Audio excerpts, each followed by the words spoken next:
This is the Chewing the Cud podcast, a podcast for the UK dairy industry, brought to you from the southwest of England and listened to around the world.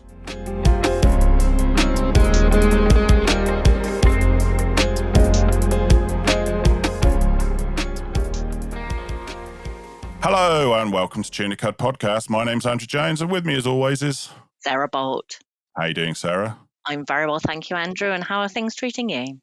Yeah, not too bad. As we record this, it's a couple of days after Dairy Tech. So how was Dairy Tech for you, Sarah? Well, if I overlook the aching feet, it seemed a long day. I actually had a really lovely day. I was lucky enough to be asked to do a presentation on the innovation stand and had some really nice feedback about that. And a few people come to my stand afterwards asking for more information. So can only be good. Yeah, exactly. It was good. It was a bit of a weird one, I suppose. Best comment I had is a farmer local to me who said, it's a bit weird. He said, we've all come to look at this shiny kit, but with milk price where it is, none of us are looking to spend any money. So, but there were plenty of farmers there. There were obviously plenty of trade there as well. And it was good to see people from my point of view. It was good to meet a few people that we'd spoken to on the podcast, but I've never actually met in person. So I actually ran into Owen Atkinson. Obviously, we did the cow signals one with, caught up with John Spence, who's coming up shortly, one on clovers, and other people. I'm sure there's plenty of people I could name that I've forgotten already in this moment, but those just two, so it was really good. It's always a nice show, isn't it? It's always a good one. Yeah. It was good to catch up with people. It was good to catch up. So anyway, on to today's episode. Now, today's topic had the provisional title of The Importance of Livestock in Relation to Human Health and Nutrition. I'll be honest and say I'm not quite sure how much we actually spoke about that. I think we just got distracted on various topics about sustainability. I think we did, but it's all really exciting stuff though, isn't it? Oh, undoubtedly. It was a great conversation with a lot to learn.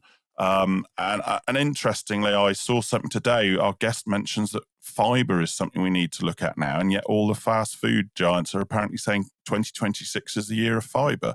Well, surely the answer is just go and eat lots of fresh veg or whatever it happens to be, not go eat more fast food full of fibre because it's never as good. But anyway, that's another topic.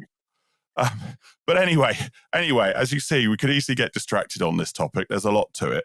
But our guest is great. He definitely looks at it very much from a livestock perspective and gives us some good arguments as to why livestock is important to the whole sustainability model issue, however you want to look at it. We are not the demons that everyone says we are.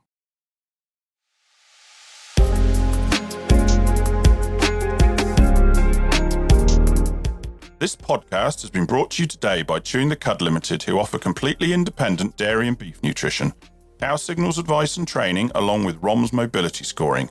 For more details on these and other services available, please visit our website www.chewingthecud.com or email us directly on nutrition@chewingthecud.com.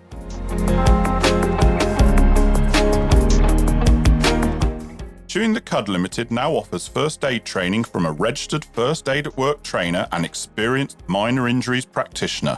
For more details, please visit our website www.chewingthecud.com or email us directly on training@chewingthecud.com.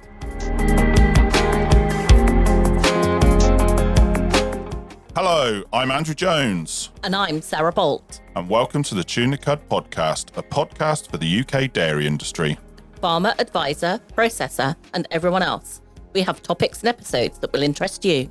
We discuss the practical and the technical aspects of different UK dairy industry topics. We aim to make you think about what you're doing and ask yourself, can it be done differently? Listen to us speak with specialists from inside and outside the industry about their area of expertise. Subscribe and listen to episodes for free on your favourite podcast platform. Sign up to our website, www.chewingthecud.com, for podcast notifications so you never miss an episode. And links to our socials, including Instagram, Chewing the Cud Podcast, all one word, and remember, no G. Or email us direct on podcast@chewingthecud.com. If you like what we do, please share and leave us a review to show your support. And that's it. Enjoy today's episode.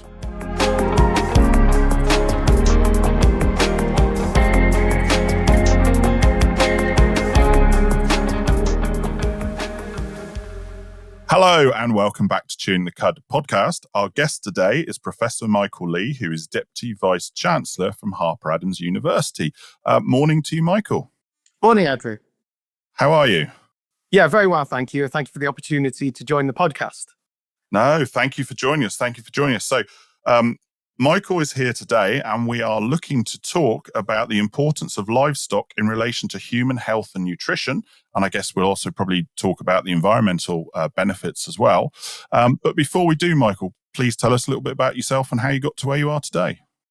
Yeah, thanks, Andrew. Well, I'm a wannabe Irish dairy farmer, but my mother was the wrong sex, so never inherited the family farm. So I ended up going into academia. I did my first degree in animal science at the University of Wales, Aberystwyth, and became fascinated with nutrition. So I then moved and did my PhD at the University of Aberdeen, so ticking off the nations of the United Kingdom, on nutritional biochemistry, particularly looking at protein and energy metabolism. My love for nutrition continued, and I did then move to a research institute to do a postdoc on lipid metabolism.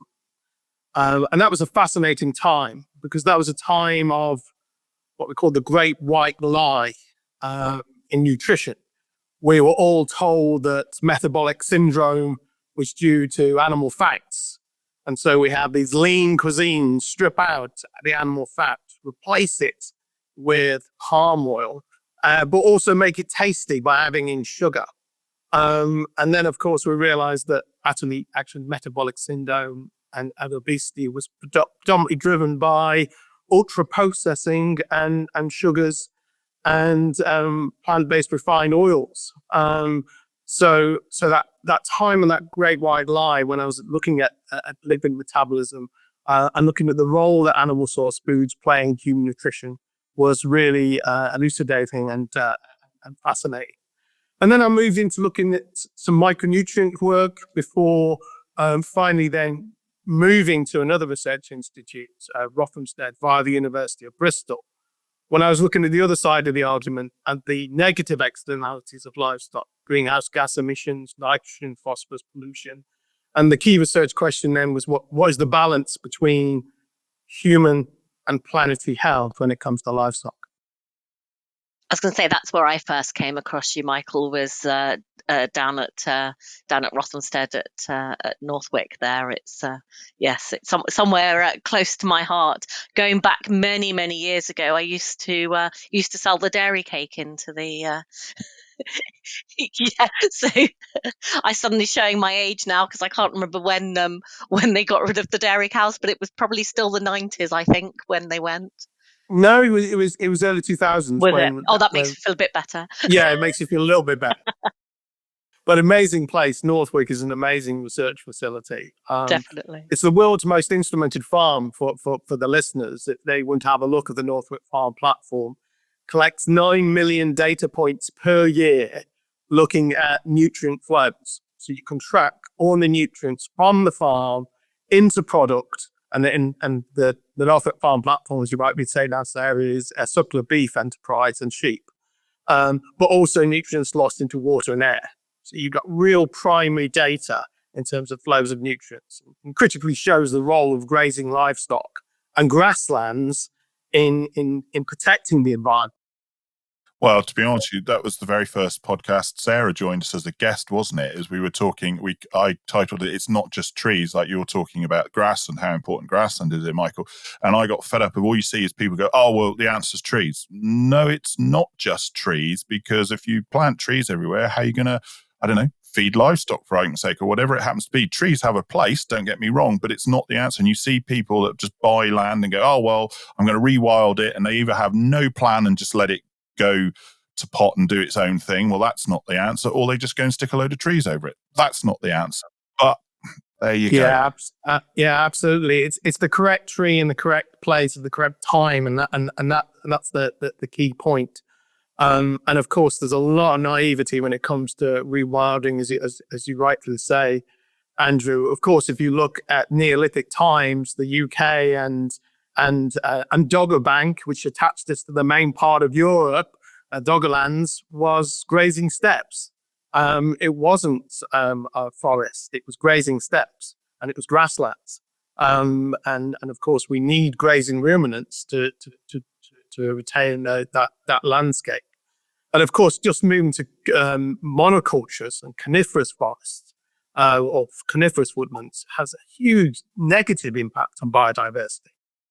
Yeah, I remember hearing that years ago. I think I was still sixth form, and someone said, "Oh, I'm not really so big on a forestry commission because all it is you plant pine trees." Is that really the answer to what we're doing? As you say, it's monoculture, and you could turn around and say the bigger picture here. What we're talking about today is you get rid of livestock. Well, what are you going to do? It's got to be monoculture, surely, to grow whether it's cereals or maize or whatever it happens to be to feed the human population. That just doesn't work. You're going to lose your biodiversity straight away.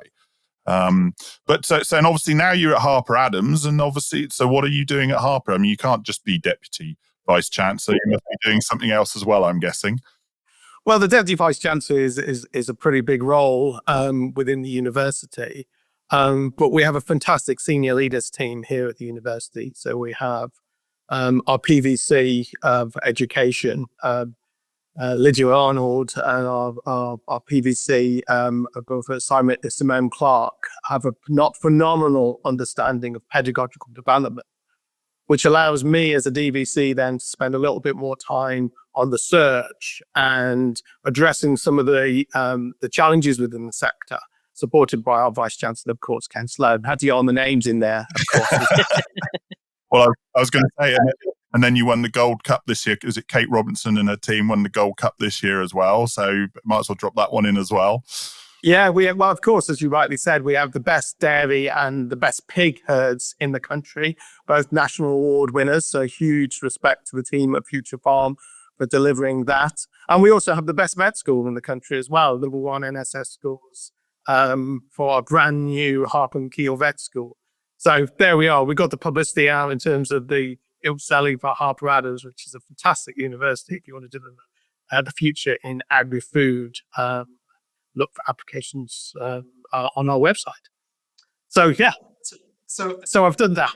Bringing it back to you, Michael, I mean, sort of you only have to look at the publications that have come out even this year. There must be sort of 5 or 6 publications that you're named on, and sort of tell us a little bit about the research you've been doing over this last year. Yeah, thank you, Sarah. Yeah, 18 publications actually. Sorry, yeah, but that's okay. But it's not me; it's the team. Of course. Not anyone's keeping count, obviously. But it is the team, and that's the great thing about Harper. I've been given the time as well to continue to do the research and supporting the sector in the role that livestock play in human and planetary health. So a major piece of work that I've been doing this year has been on circularity. How you're going to deliver a sustainable agri-food system.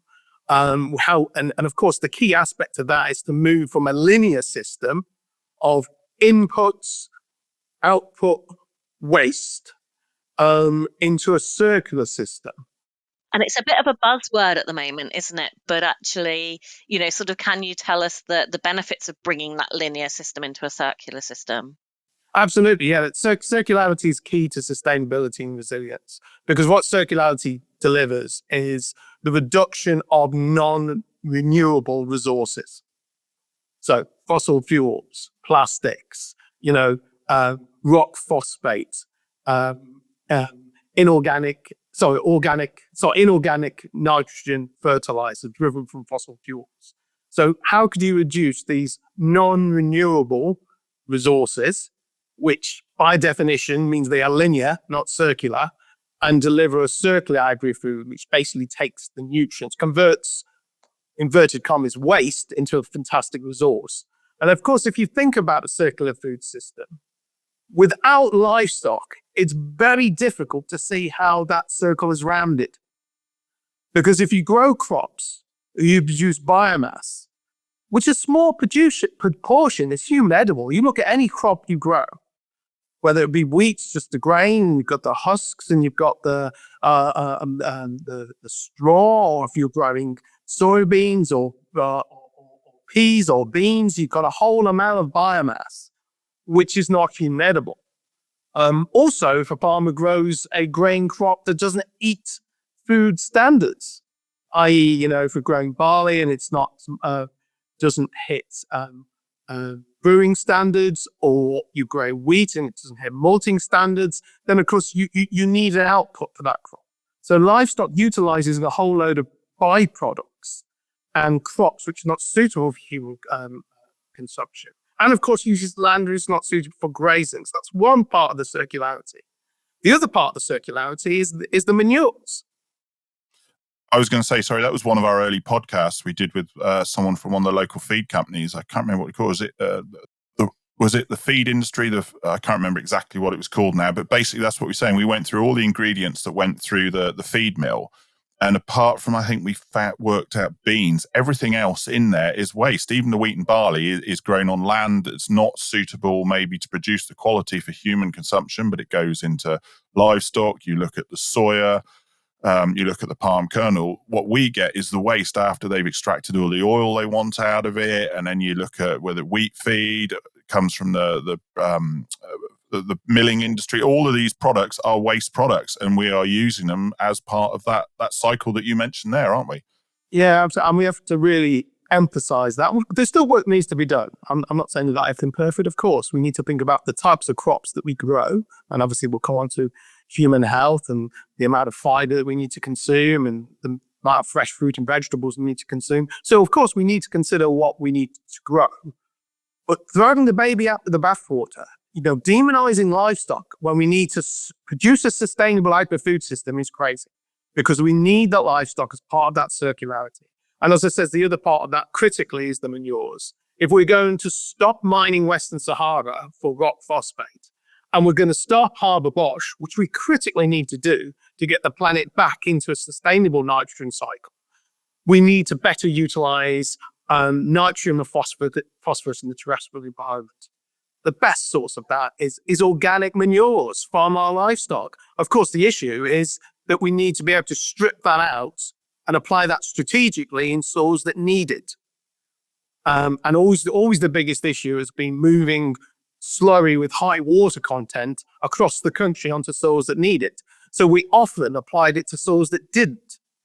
The key now is nutrient stripping. And we have some amazing research led by Marie Kirby here at Harper Adams. This is stripping out phosphorus and nitrogen at source from our dairy, producing a krill product that then can be applied into soils that need it. It's a strategic application using new technologies to really convert organic manures into high precision, technology advanced solutions that stops the use of non-renewable resources. Now, if we got rid of livestock, we are in a huge mess trying to provide the key nutrients for the increased amount of plants that we need to grow.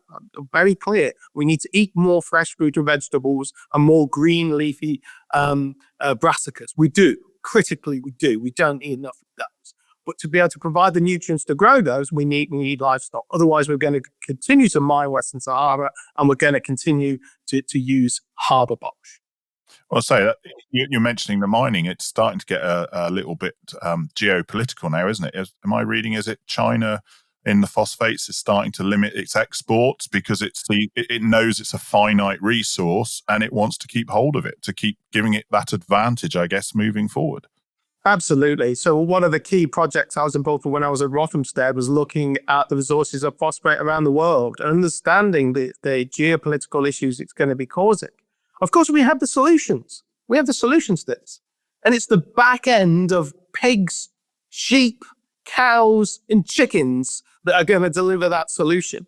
But otherwise, if we just rely on mined phosphate, we are going to be in a geopolitical issue, because you're right, the powers are going to control those resources. And of course, mining those resources doesn't just damage for taking phosphorus from a resource that needs to be retained in it and putting more in the terrestrial environment and have that impact on water courses, on water health.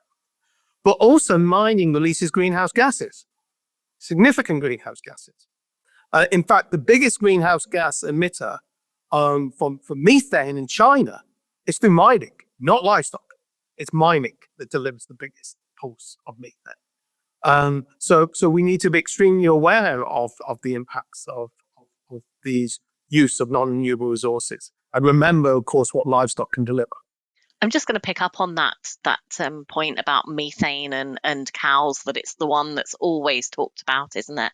And I think it's perhaps thinking about how the planet used to be covered with a lot more big animals that were perhaps belching methane as well. And actually, it's not something new that we've got a head of livestock that's belching methane. It's just that they happen to be farmed livestock rather than back when the woolly mammoths and whatever else were roaming the lands. And I think it's a really interesting. Have you got any sort of observations on that as well? Or we're going to start talking about nutrition if you get danger here. But yeah, I've got obviously a lot of thoughts around global methane emissions. Let's be clear.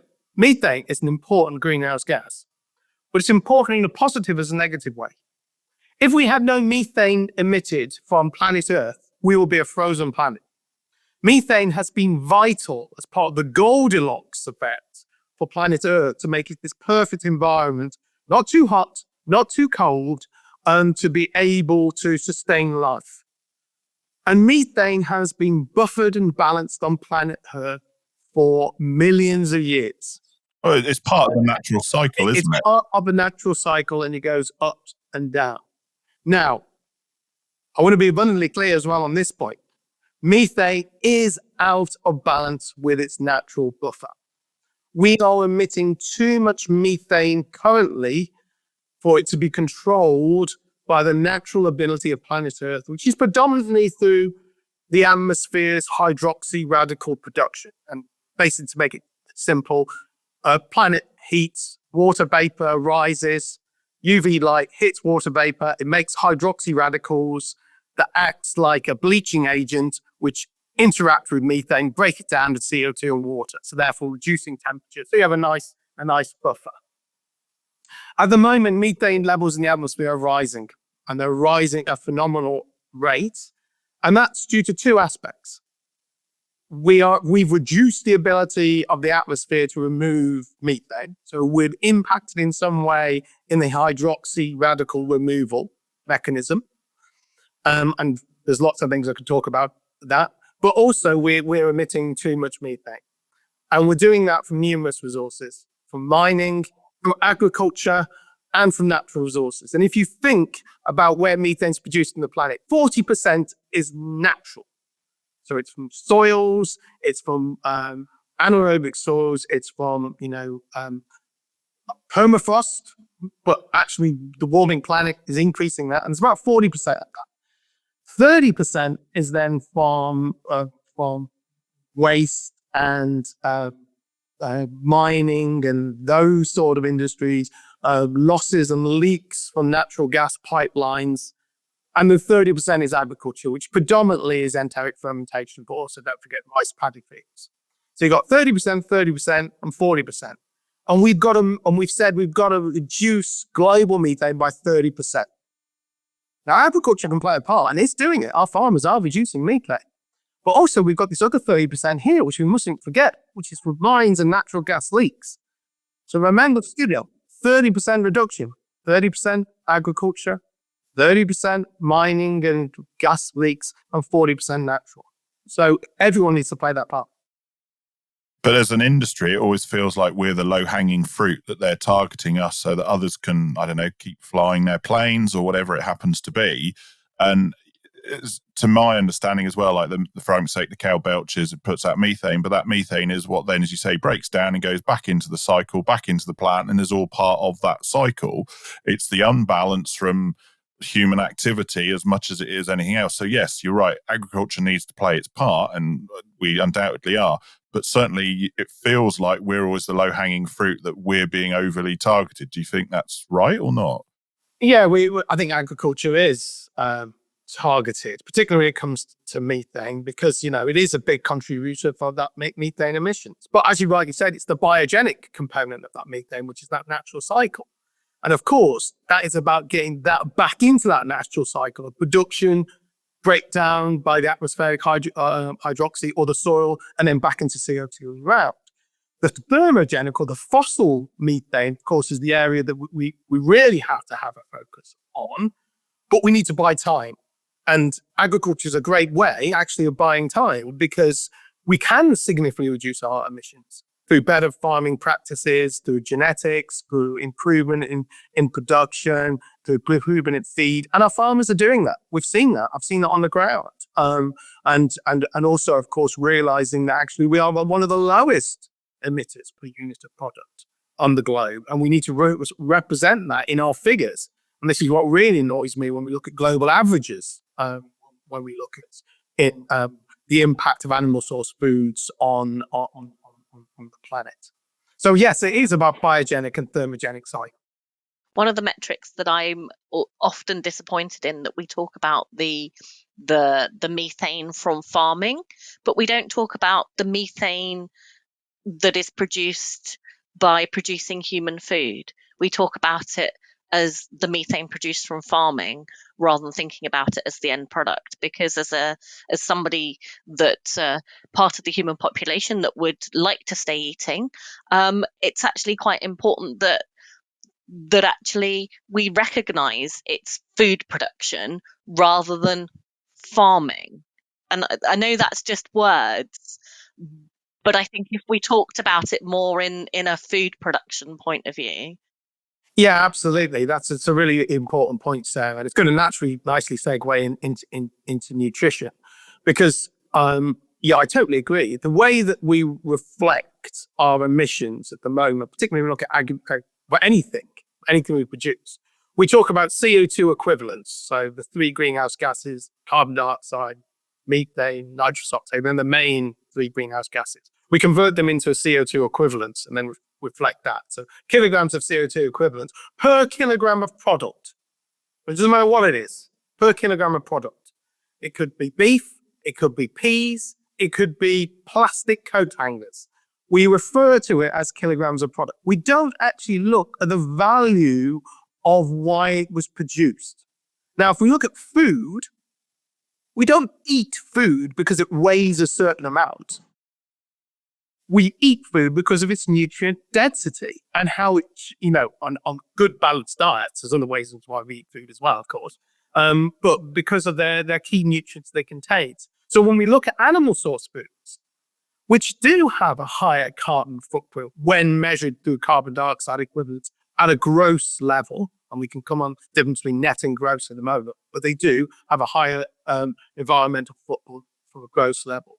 We need to reflect on the nutrients that they contain and the fact that they are more nutrient dense than plant source foods. They have a different nutrient composition as well than plant-based foods. And of course, we need to reflect that. I don't know how up to date it is, but last I heard someone done some sums on this, and was it the cost to have the same energy density from a purely, is it vegan diet compared to a mixed diet? Is it like 1.5 times the cost? I think financially, because of the energy density difference you're talking about. Now, I don't know how up to date that was. It's probably a year or 2 ago I heard that. But I mean, that kind of, like you're saying, it is meat. While, as you say, looking at it, it looks like, oh, it's bad. But actually, it has big benefits in other ways, doesn't it? Yeah.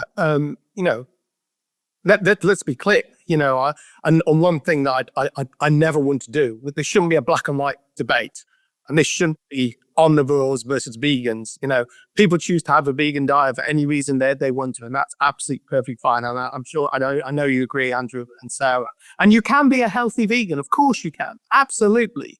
But you need to think about your key nutrients. You need to be a bit of a nutritionist expert to produce a balanced, key supplemented diet if you are a vegan. That's clear. That's scientific fact. You need to look at that. And I guess I raise that more from, as you say, everyone's choice is their choice, but it's more the fact that everything seems to be pushing us that we should all be going for a vegan diet, when actually that isn't the answer, which all comes back to the circularity we're talking about, the animal, the nutrition. All of this is important in what we're talking about. Yeah, totally, Andrew. It's respect both ways. It's absolutely respect both ways. Yes. Respect people who choose to be on a vegan diet, and I totally do. I've got a lot of good friends who are vegans. But also, respecting the other way, people who've chosen to be an omnivore, which is the natural way for human evolution and the natural food systems that humans and agriculture's evolved. And there's a reason for that. And that is about nutrient balance. It's about balance. Animal source foods give a very different balance of key nutrients and increase the bioavailability of nutrients from plants. Now, this is maybe a slightly different example, but I mean, you see, is it they're seeing now that chimpanzees are hunting and eating meat when they can. And I did years ago, it shocked people, was it, that even the big old cuddly panda bear, it's too lazy basically to go and hunt, but if it can find some carrion, it will eat it because it realizes the energy density of what's in there, isn't it? Yeah, here's another shock for you. Strictly, there's no such thing as a herbivore because there's a condition called pica. If herbivores in the natural environment are deficient in key micronutrients, they will seek out and eat other animals. I've seen cows eat dead rabbits because they were deficient of phosphorus and potassium. I've seen giraffes pluck birds from the trees when they have certain deficiencies. So herbivores would also include animal source foods when they have a key micronutrient deficiency. It's a well-known condition. It's called pica. You can look it up online, and it's where herbivores will search out animal source foods. So strictly, there's no such thing as 100% herbivore because they will, at some level, seek out animal source foods if they eat it. It's very rare, of course. Most herbivores are herbivores for a reason. But yes, and that's because of the different bag of nutrients that animal source foods will provide on top of plant source foods. Now, as omnivores, we should eat a predominantly plant-based diet. And if you look at the key foods that we would consume, we certainly need to eat more fruit. We certainly need to eat more green leafy vegetables. And the reason why we need more of those is because of vitamin balance, but also critically fiber. We don't have enough fiber in our diet. Now, the big challenge that I have with the plant-based movement is that they are stripping out the key reason why we need to eat more plants to make a animal source protein replacement. They are removing the fiber to concentrate the protein, and that's not the reason why we need to eat more plants. We need to eat more plants for fiber, not protein. But it's interesting. It's where you are in the world, the advice may be on that, because just my own personal example, I believe it was it over here, it was 5 fruit and veg you had to eat a day, I believe, was it? Well, at the same time, that was when I came home. So I lived in Australia for 10 years. So when I came home 2008, in Australia, the advice was 5 veg and 2 fruit a day. So they were suggesting 7 pieces of fruit and veg. Was over here it was 5, and you're like, well, why are governments telling us? I think someone said it's because that's all they could convince the British public to eat was a maximum of 5. And you're like, well, surely they should be giving us the right advice. But I suppose hasn't it moved to 50 different things in a week now, I wouldn't have a clue. Rather than the 5 a day. But also, it's the critical narrative. It's whole fruit. Here's my apple on my desk, right? It's whole fruit, not fruit juices or fruit shoots. And this is where we get, again, perverse outcomes from advice. It's clear. I don't drink orange juice. I don't drink orange juice because of the high fructose content. And I can't regulate my fruit intake by drinking orange juice. I know I should eat oranges. And people say, well, I drink enough juices. Well, what are you doing when you're juicing something? You're removing the fiber, which is the main reason why you should be consuming that fruit, and just drinking the sugar. So, and this is where there's some of the misnomers associated with it. Because it's natural sugar, they think, oh, it's fine. No, it's not fine. Fructose is one of the most dangerous sugars because unlike glucose, which is metabolized in every cell in your body, fructose is metabolized in the liver. And if you don't use it for energy, what does it get converted to? Fat. But where does it sit? In your liver. What's the other product that does that? Alcohol. So you're over consuming, so that narrative of consumption needs to be really contextualized. It's whole fruits, whole plants. And when we talk about animal source foods, unprocessed. Predominantly, that's what we should be consuming. You mentioned orange juice. I was going to say my other half would tell me that's my guilt, is I do like my orange juice, and I like to I cut it back to just a glass, usually a glass a day, but it used to be more. But that's my guilty secret, or guilt is the orange juice, I suppose. And she keeps telling me you're drinking too much. Absolutely. Andrew, it's everything in moderation. That's the key thing. And the key message, of course, is there's no unhealthy foods. There's unhealthy diets. Yes. So if you over-consume orange juice, it's going to get bad, too much fructose. It'd just be drinking like Coca-Cola. But if you drink one glass of it, well, you're getting your vitamins and you're balancing your fructose, and you can burn off your fructose without it producing fatty liver for you. So going back to basics, Michael, why do we need this fibre in our diet? So fibre is a natural agent that cleans the gut. It's undigestible. It's a cleaning agent. Cells turn over. We need that sloughing. We need a healthy gut, healthy villi, within that. And fibre is absolutely critical to that. It's the cleaning, it's the cleansing agent, and that's why it's so important. And hence why a balanced diet is so important. And of course, like I said, that balance of plants and animal source foods really delivers that key nutrient. And we hear so much thing about protein at the moment. If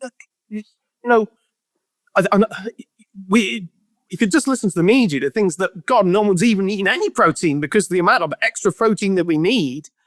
But, and that's also an issue when we talk about the average person. Well, the average person needs about 60 grams per day. If you're elderly or you have immune issues or you're not healthy, then you might need to up to 100 grams of good protein a day. But we keep on talking we need more and more and more and more. But actually, unless you're a bodybuilder, what you do with the protein? Probably most large, and you're just urinating out. I was quite interested. The other day, I went to pick up a steak in a supermarket, and it had a big sticky label on it telling me how many grams of protein there was in my beef. Because again, they're trying to sell that protein story. And of course, and again, it's the balance then of animal source proteins and plant-based proteins. Animal-based proteins are significantly more bioavailable. Because if you think about, and it's obvious, if you think about which is the main protein in meat, actomyosin. What is the protein in our muscle? Actomyosin. So a perfect amount of amino acids in the perfect position, broken down, absorbed, most bioavailable. What's the major protein in plants? Rubisco. Harvests energy from the sun. Very different protein to actomyosin. Doesn't have the same amount of amino acid balance within it, and also it's not broken down in the same way within the gut that actomyosin is. So you've got a very different amino acid balance within protein. Taking a step back, you mentioned that. Tell me if I'm wrong, but let's be honest. That if you go back before BSE, that's why they fed meat and bone meal, wasn't it? Is because it had that amino acid balance and the proteins that were more directly suited for the animal. And I know there's the whole issue that cows aren't perceived to eat meat. You've just obviously explained otherwise, but I'm not advocating for feeding meat and bone meal to herbivores. Absolutely. No, exactly. And I'm not, but that was the thinking behind it, is because the bioavailability, it was more, it suited the animal better than, or more available than directly from a plant. Yeah, absolutely. And if you think of why, you particularly when you think about dairy cows, the genetics of a modern dairy cow is very, very different to Bos primogenus, the oryx, which, where Bos taurus evolved. And its amino acids and protein requirements are very different. Particularly for a whole Holstein cow. So they're looking at protein quality. And you're right, meat and bone meal had a really high amino acid profile, which delivered that. Of course, moving a more natural herbivore into an omnivore, forget about pecan, wish I'd mentioned it. it was wrong. And the outcome of that, unfortunately, was BSE. In fact, he probably, again, probably another couple of hours, I've just written a paper on circularity and the role of rendering and the role of meat and bone meal, which we now call PAP, processed animal protein, and what a vital resource it is for omnivorous livestock. So pigs and poultry, we should be using significantly more meat and bone meal for pigs and poultry, and we need to reflect that. And ruminant PAP going into pigs and poultry would be a huge advantage. It would significantly reduce our requirement for soya overnight, and also has high levels of calcium bioavailability and other minerals. So we need to look at that, but certainly not go back. Herbivores are herbivores, and we should not transgress that line ever again. But it's interesting you mention that, because I've always been told that, while we take soya out of dairy diets and it's very achievable, especially say you start amino acid balancing and stuff, with pigs and poultry, I'm told that soya is the one that's really hard to take out because of its amino acid profile. And you're saying there is an alternative. But it also, what I've been talking about, it's made me think, we're talking about the cycle and using everything. It makes me think, are we almost having to take a step backwards, but maybe with more science? Because I certainly remember my grandmother always saying, when we slaughtered a pig, we didn't waste a single thing. Everything was used for this and everything was used for that. Whereas now people have got, I suppose, what's the better word, almost squirmish, and we can't eat this, we can't eat that. Whereas then it was used, we use the blood for black pudding. And how many people would go, I'm not touching black pudding, well, it hasn't had blood in it for years. And these sorts of things, are we almost going backwards, but now having a better understanding from the science point of view? Yeah, totally. We need to better understand. And to be honest, we have been spoiled, because that's what we've done. Food is so easy, accessible. Farmers do all the hard work, and all we have to do is go to the supermarket and we choose anything we want. And because of policy as well, Ford is critical that it's affordable. We can have another discussion whether food is as affordable, that we have food banks within the UK. And it's critical that the most important nutrition dense foods, including animal and plant-based foods, are available and to the whole population. But we also need to think about what we consume and that balance, and utilizing the whole carcass, which we used to do extremely well. Now, there are sectors, there's a lot of, and this is the importance about understanding about export and import. We export different parts of the carcass. So for example, all the tracheas go to China because they love tracheas over in China. They love crunch. That I've just come from China. Actually, flew in yesterday, hence probably why I'm a little bit tired for this podcast. But that they value certain parts of the animal. All chicken feet go to China. But there's different parts that we would value. We've got to think about offal again. And there was a really amazing study, and I wish I was involved in it. This wasn't one of my papers, Sarah, unfortunately. It was done, actually, my PhD and postdoc, Graham McAuliffe, was an author on this piece of work. But it was led by Ty Beale. And he did a piece of work looking at the key micronutrient density of different foods. And the analysis was basically that if you think of a nutrient which is hard to acquire, it should have a higher value. It's the same as metals. If I gave you a kilogram of gold, and I gave Andrew a kilogram of lead, and I said, I've treated you exactly the same, I've given you both a kilogram of metal, I think Andrew would be a little bit upset. Given current gold prices, yes. But it's exactly the same with nutrients. If nutrients are hard to acquire, then the food that delivers more of their nutrients should be valued higher. So what Ty Beale and his group did, they reanalyzed all the foods, so many different food items, about the key nutrients that they provide against their carbon footprint. And the food that was the most sustainable, i.e. it gave the most key available nutrients for the lowest environmental footprint, was liver. Is that right? It makes sense, doesn't it? You think of everything that we deposit in our livers, and the nutrient density of liver. And of course, because it's so nutrient dense, sometimes you have to be careful about consuming it, especially if you're pregnant, with vitamin A, etc., and all those things. But just shows the value of that key animal source. there's a classic example of that's a very acquired taste, isn't it? Liver. I mean, for me, I don't mind a little bit. Maybe once, twice a year, me and my other half might have a bit of liver and bacon or something. But there's a lot of people will not touch liver. I won't touch it. It's just got a weird texture. It used to be on the school. It used to be a regular when I was in primary school on the school diet. Liver and onions were every couple of weeks. Liver and onions, whether you liked it or not. And I suppose that's difficult, and that's where we really need social science. Getting some of these products back into popular, widely takes time, and you're not going to do that overnight. If people say I'm not going to eat that, then they aren't. You can bring a horse to water, but you can't make it to drink. Well, or another example, steak and kidney pie. I know my other half said she wouldn't touch it. Now, for her, it's the fact that she says she can smell the kidney, being a nurse, and she's had that, have to deal with urine and whatever. It's like, I just can't touch it for that reason. I mean, everyone's got different reasons, haven't they? But they're things that people used to eat a lot more of than they do now. I'm going to put in tripe as well. Kidney pie. Yeah. Well, I know, all right, but there's not many people these days will eat steak. If you even steak and kidney pie is the one that most people will eat. But you say offal in general has just sort of moved off the menus, hasn't it? It has, but going back to the circularity and nutrient density, it's something that we really consider. But the other parts of the world, and that's what we summarize in this paper, which is published by the FAO at the moment, Food and Agricultural Organization, the United Nations report on the role of livestock in a circular bioeconomy, another plug.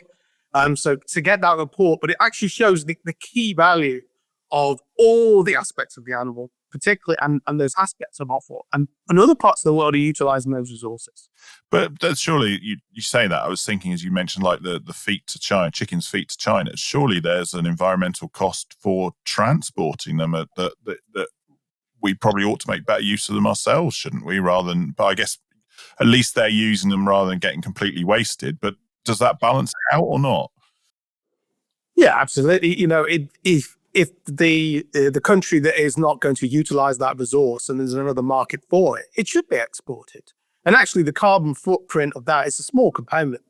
Where it's a big component is where you use air freight.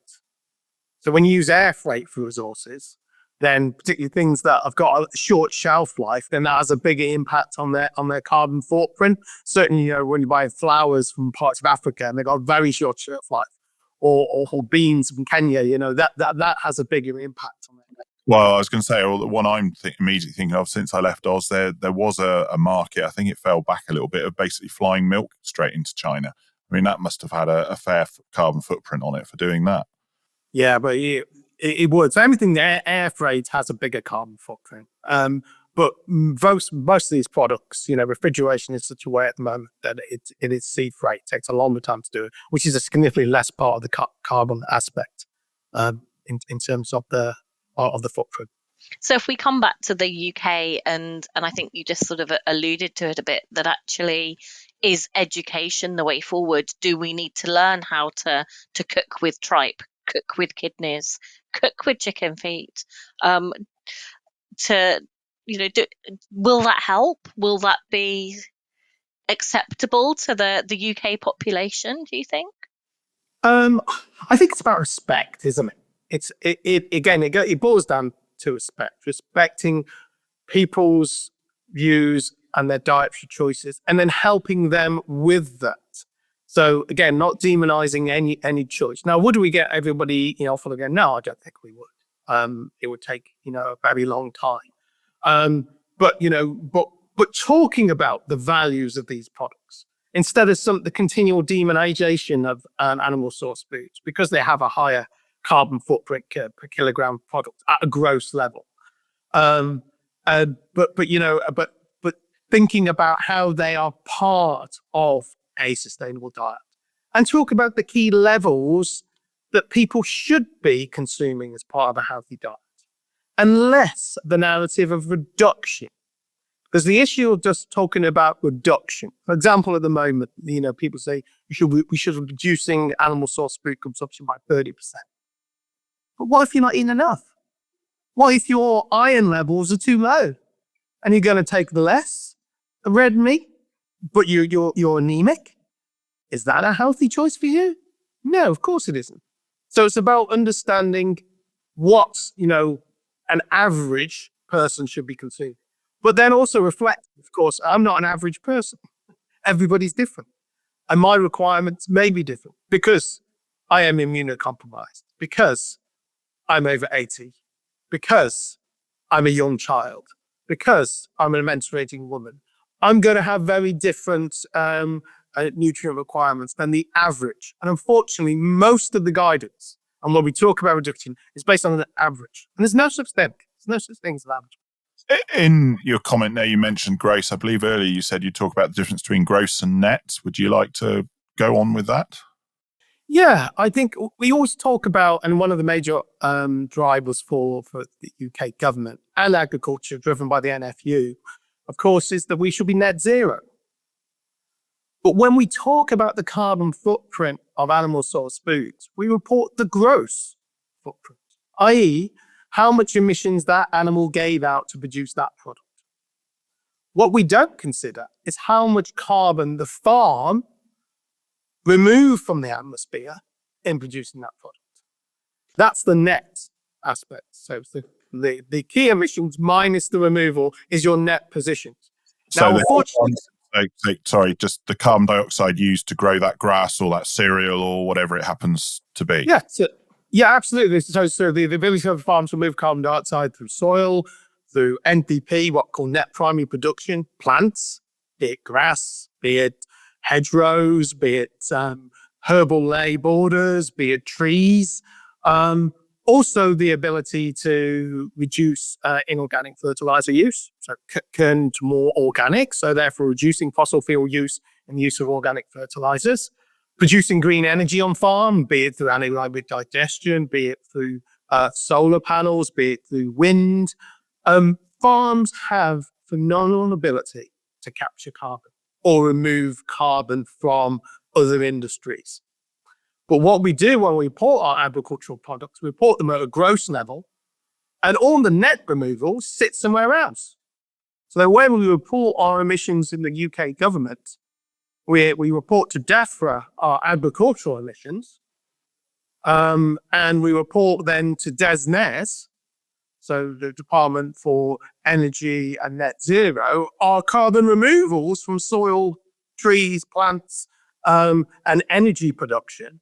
So we disaggregate. So the advantage sits here, but the emissions sit there. And then we report the gross when we should have, of course, we report in the net. Now, that's really important when it comes to ruminant products, particularly, because they have the higher gross emissions, but also they have the biggest capability to remove. How does that compare to other industries, though? Are they reporting on a net or a gross basis? So for the vast majority of other industries, they are decarbonizing. They are using one greenhouse gas, carbon dioxide, and they're predominantly reporting on fossil fuel reduction. So yes, they're reporting on the gross, but they haven't got the net removal. Because if you think about energy, how is energy produced? Well, it used to be producing coal. We stopped doing that. Then we started burning oil.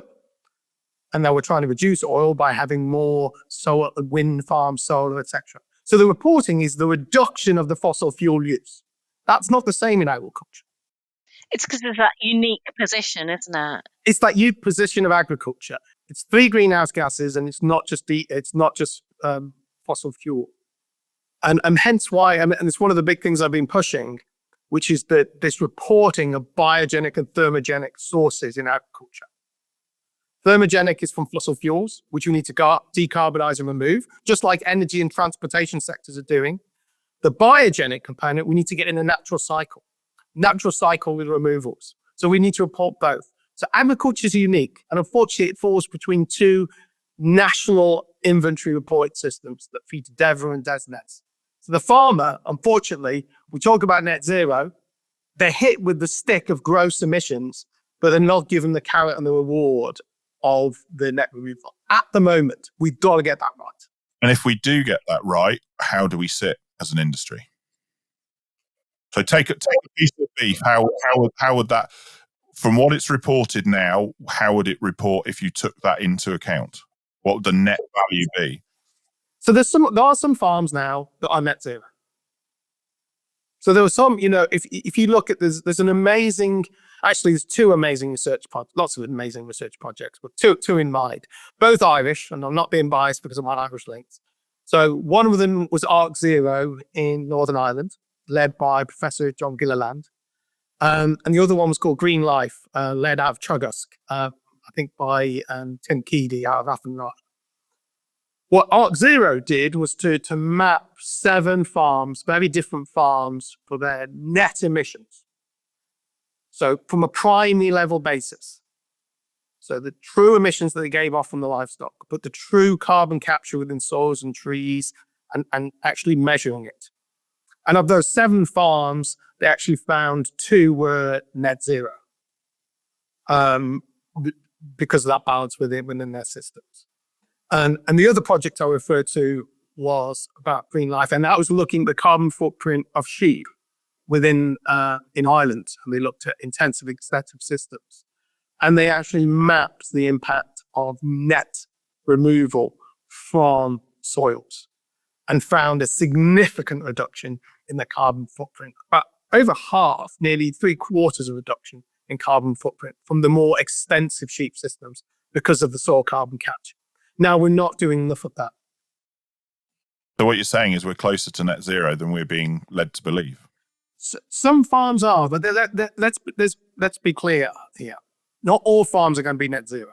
No. I'm not saying that, but we're closer than we're being led to believe, maybe. Yeah, because we're not properly assessing it. If you think about how we're assessing carbon capture on a farm, we're still at tier 1. We're doing very, very defined national level assessment. We need more data of the carbon stocks and the carbon removals on farms. And as a government, we should be funding that data capture on farms. Now, they're doing that now in Northern Ireland, based on the back of the R0 project. So the Soil and Health Scheme in Northern Ireland, I think, is fantastic. The way they're doing that and supporting farmers and delivering that. There is an amazing project actually in GB, the AHDB 170, supported by the Agricultural Horticultural Development Board, which is mapping 170 farms at the level that they did in R0 and GB. But we also, and this is another critical, and it's a bugbear of mine, of course, we've got to be careful we don't have carbon lenses, because carbon is only one aspect of sustainability. Biodiversity, rural economies, animal welfare, human welfare, all part of that mixture of sustainability, water quality, of course. All those things need to be considered in the round. And you actually might have a more sustainable farm. There's a higher carbon emitter than a less sustainable farm because of other metrics that we need to consider. And unfortunately, we use the carbon lens too often. And so we got to be clear on that. But we do need to be better with the carbon assessment, but we also got to be careful that we don't just look at a carbon lens. Do you think it's possible that we could get all of UK agriculture in a net zero position? Do you think that is something that we could achieve? It's going to be challenging because we got to remember as well that agriculture can't decarbonize in the same way as the other sectors. And the reason for that is we're carbon. It's what we're farming, isn't it? It's what we're farming. We're turning sunshine into product. There's always going to be leaks unless you can reinvent the third law of thermodynamics. I don't think we can. You're going to have some leaks from the system. Whereas energy and transportation can decarbonize. They can stop burning fossil fuels, which is what decarbonisation means to them, and use renewables. Whereas agriculture is farming carbon, and we're going to have some losses. But what we can do in farming is get it back into that natural cycle. And to answer your question, can we get it back into a natural cycle? Of course we can. Will that show using the common metrics that we currently use to judge net zero? Will it show that farming is net zero? I don't know, and I don't think it will, because we're not fully accounting for the values of that circularity and that biogenic cycle. But let's be clear. If we stop burning fossil fuels, we won't give a damn about burping cows, because we will be in a much better place than the planet. But it's going to be a long time before we stop burning fossil fuels. So we do care about burping cows, and we are reducing the emissions from those burping cows. But we got to be careful. We don't throw the baby out in the bathwater, because agriculture is different. It can't completely decarbonize because it is farming carbon. Definitely some interesting points and thoughts there. And I've got to be honest with you, I'm looking at the time and I could sit here listening to you for a lot longer, Michael, but we've been nearly an hour already. But so really, as I'd usually say, any last words of wisdom that you want to bring to the table? Well, no, just thank you, Andrew and Sarah. And hopefully it's been interesting. I think we spent a lot of time talking about the role that livestock products play from an environmental footprint. We've also mentioned, of course, about the nutritional aspect, and to really emphasize that point again, animal source foods are a vital part of a sustainable agri-food system. And it's about balance. And they give a different nutritional density than plants. And we need to consume them, of course, in moderation, but also value them. And we should start, rejoicing in the fine, amazing quality animal source foods that we produce. The amazing meat, the amazing dairy, particularly cheese. God, I'm a cheese nut. And some of the cheeses that we produce within the UK are incredible. And we should rejoice, value, reward, and thank our farmers for the fantastic food that they produce, and stop this demonization of animal source foods. Yes, we need to eat in moderation. Yes, we need to have sustainable diets.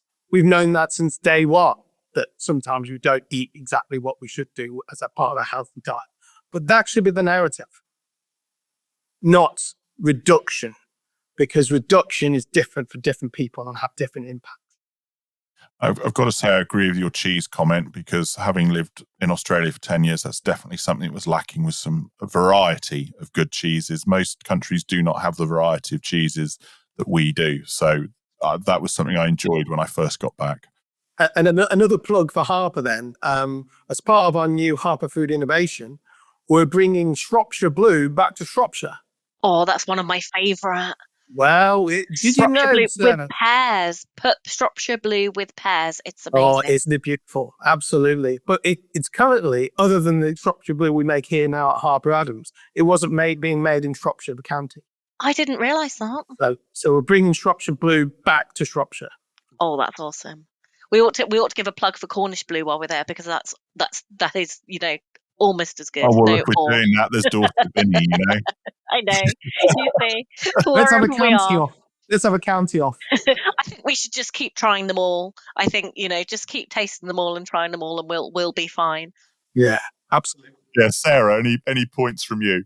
I just think it's been absolutely fabulous talking to you, Michael, that you've brought to life that circular bioeconomy, making us understand the difference between that.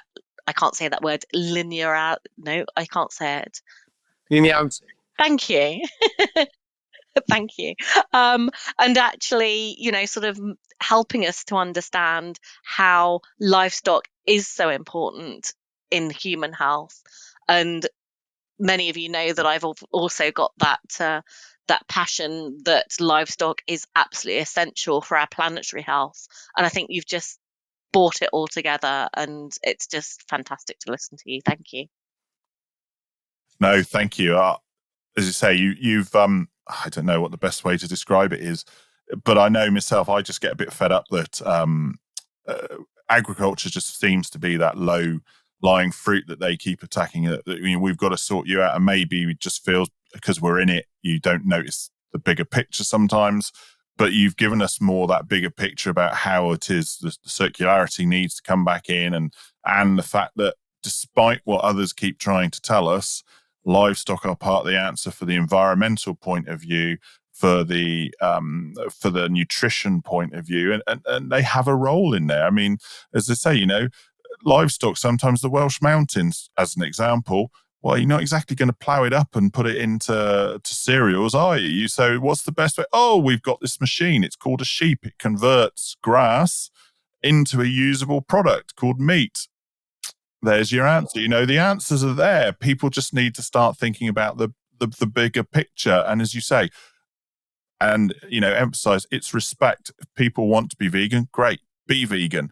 But on the flip side, don't or have the respect that people don't want to be vegan and want to use it, because it actually, livestock are not the end, are not the devil in all of this. They are part of the answer for as you say, for phosphate production, for using more inorganic fertilizers rather than organic fertilizers, because they do have a finite finite availability. So no, it's been fantastic listening to you, Michael, as we find with a lot of our guests, very passionate about their subject, and that's lovely to see. And it's lovely to see, that somebody in academia can express that in the way you can, that how important I'm not involved anymore directly, but on farm, what people are doing, it is important. And you're not the devil incarnate. And I mean, I know myself as an example, I did a phosphate balancing for somebody, and they're like, he said, before I started this, I thought I was the devil incarnate as a dairy farmer, that it was all wrong.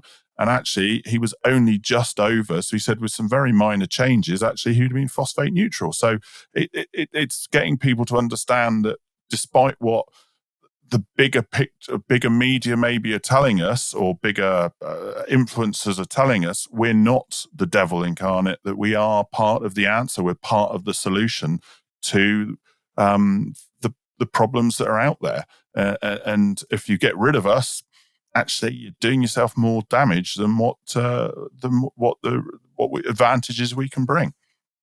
So on that, I'd like to say thank you very much. And otherwise, it's a goodbye from me. It's a goodbye from me too. And it's a goodbye from them. Goodbye. Thank you very much, Michael. Thank you. Thanks, Andrew. Thanks, Sarah.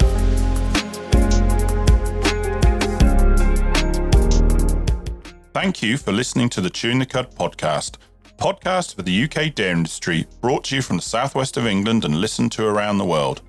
Now for the really boring bit, I'm afraid, the legal disclaimer.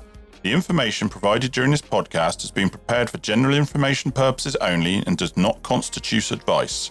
The information must not be relied upon for any purpose, and no representation or warranty is given to its accuracy, completeness, or otherwise. Any reference to other organisations, businesses, or products during this podcast are not endorsements or recommendations of Chewing the Cud Limited. The views of Andrew Jones are personal and may not be the views of Chewing the Cud Limited, and the views of Sarah Bolt are personal and may not be the views of Kingshay Farming and Conservation Limited and any affiliated companies. For more information on the podcast and details of services offered by Chewing the Cud Limited, visit www.chewingthecud.com. Thank you and goodbye.